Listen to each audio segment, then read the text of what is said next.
Chapter 3. And he entered the synagogue again, and a man was there who had a withered hand. So they watched him closely, whether he would heal him on the Sabbath, so that they might accuse him. And he said to the man who had the withered hand, "Step forward." Then he said to them, "Is it lawful on the Sabbath to do good or to do evil, to save life or to kill?" But they kept silent. And when he had looked around at them with anger, being grieved by the hardness of their hearts, he said to the man, "Stretch out your hand." And he stretched it out, and his hand was restored as whole as the other. Then the Pharisees went out, and immediately plotted with the Herodians against him, how they might destroy him. But Jesus withdrew with his disciples to the sea, and a great multitude from Galilee followed him, and from Judea, and Jerusalem, and Idumea, and beyond the Jordan. And those from Tyre and Sidon, a great multitude, when they heard how many things he was doing, came to him. So he told his disciples that a small boat should be kept ready for him, because of the multitude, lest they should crush him. For he healed many, so that as many as had afflictions pressed about him to touch him. And the unclean spirits, whenever they saw him, fell down before him and cried out, saying, "You are the Son of God." But he sternly warned them that they should not make him known.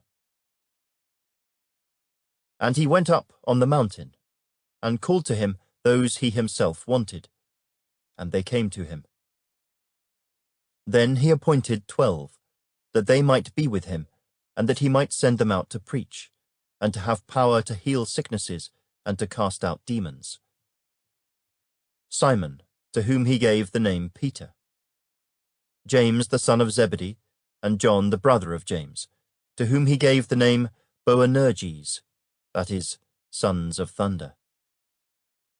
Andrew, Philip, Bartholomew, Matthew, Thomas, James the son of Alphaeus, Thaddeus, Simon the Canaanite, and Judas Iscariot, who also betrayed him.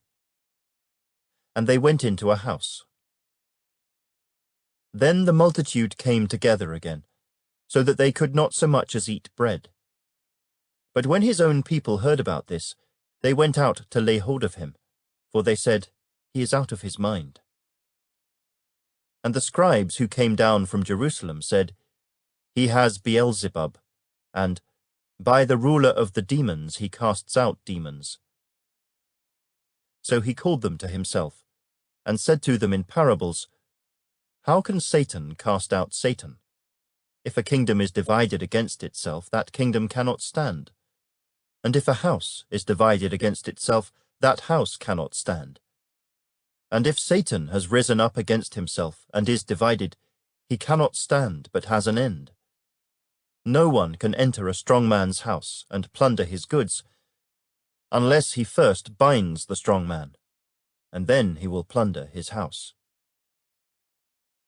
Assuredly, I say to you, all sins will be forgiven the sons of men, and whatever blasphemies they may utter.